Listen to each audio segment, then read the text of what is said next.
Hi dear friends, this is my first official homemade video that I'm doing for only LinkedIn purposes, and in this video I'm announcing the lesson number 1 for those who are interested in public speaking and presentation skills.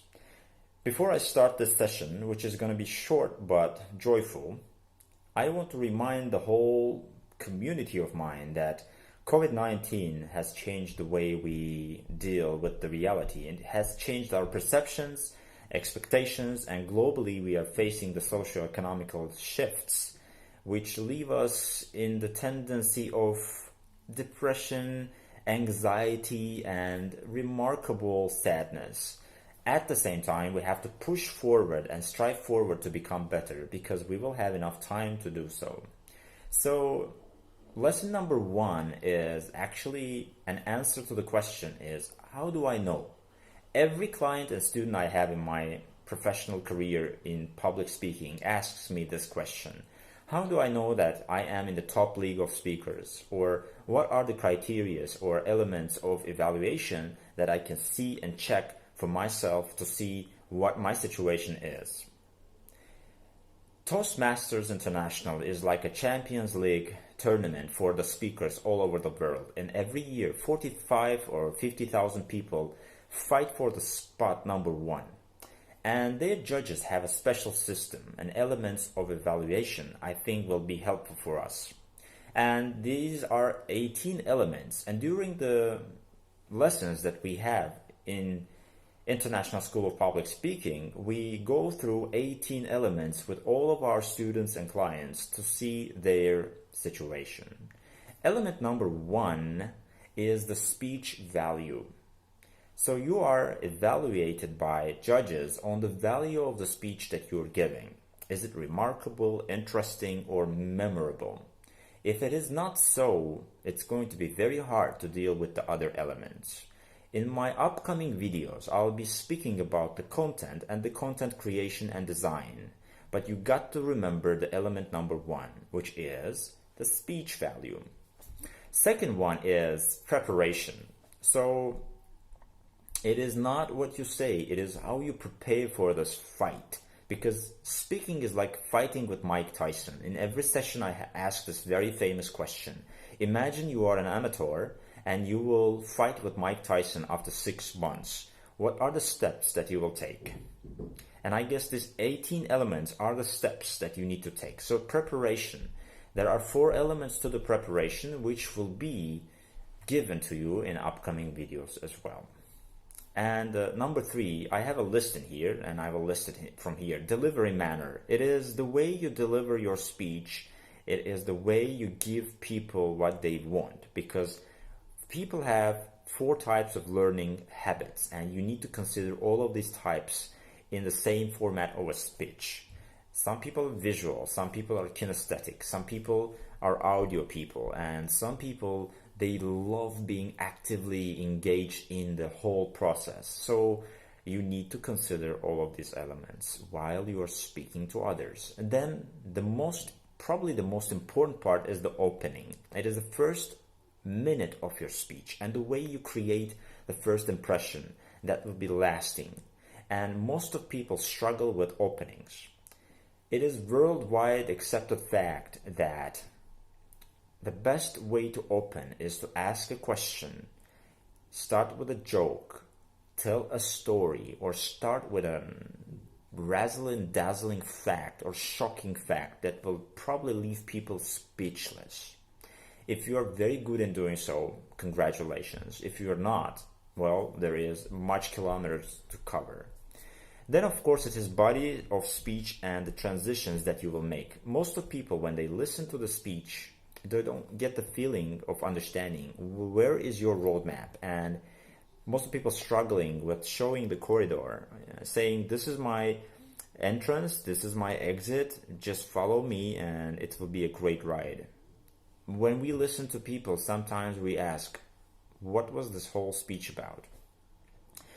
In fact, this speech is about 18 elements of evaluation that public speakers need to assess before they even speak publicly in a tournament or in any engagement. It's like a checklist for you. Then we have conclusion. It is not only the way you open, it's also the way you finish, and you have to have a very nice call to action.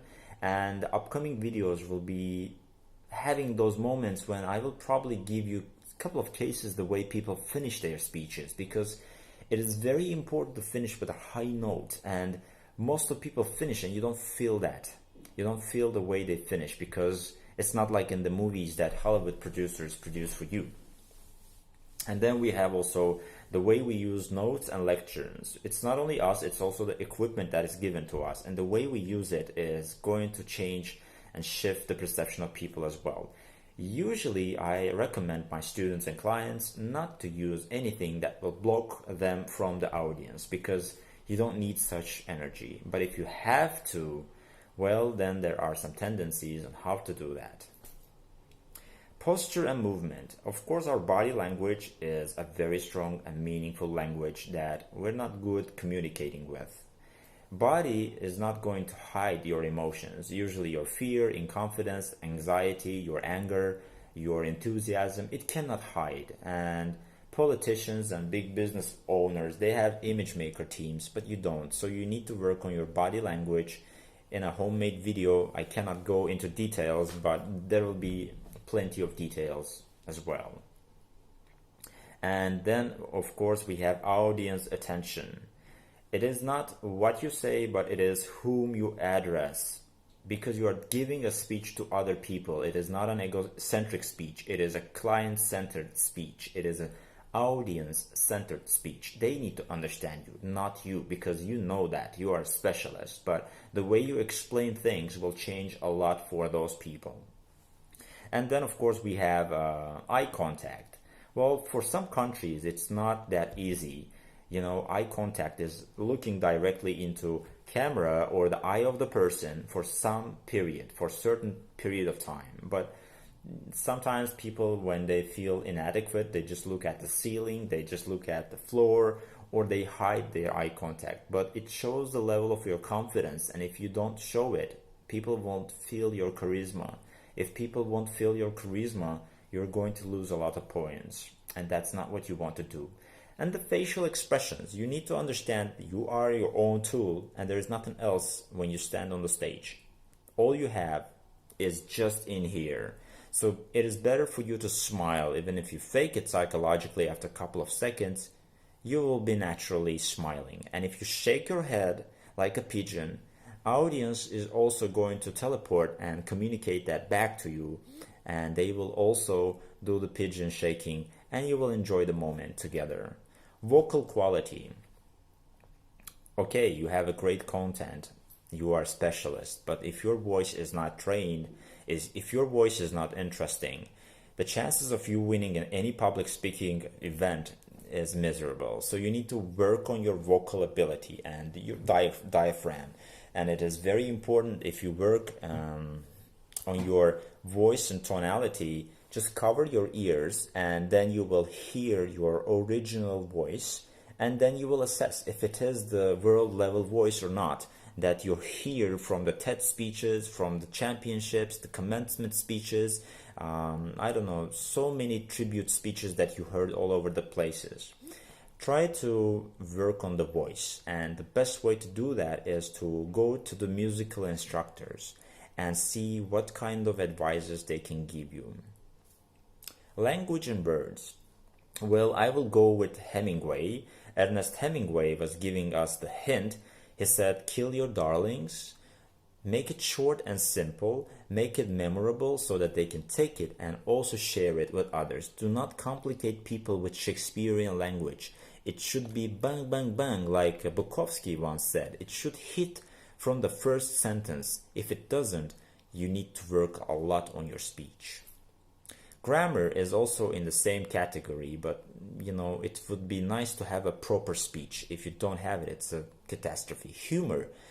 There is a world tendency, if you give a 15-minute speech, it is very important that people laugh at least 3 times. Then you realize that you are in the top. Stand-up comedians are great. Other people have difficulties in maintaining such performance. Timing, and that is probably the number one illness and difficulty that I see as a doctor in this institution, which is called public speaking. If you are given a certain amount of time, do not exceed it or do not finish earlier, and that is what you should do. Timing is much easier to practice on if you do it at least 4 to 5 times with a special mobile application that you have. You put the timer and you speak for some idea or about some idea for a certain period of time. It'd be very great if you start by 2 minutes, then go to the 5 minutes, and then go to the 10 or 15 minutes segmentation. Visual aids and the way you use the photos and the videos and something that helps you beside you. And in this case, Japanese kitchen is something people always refer to. It is not only tasty but also beautiful.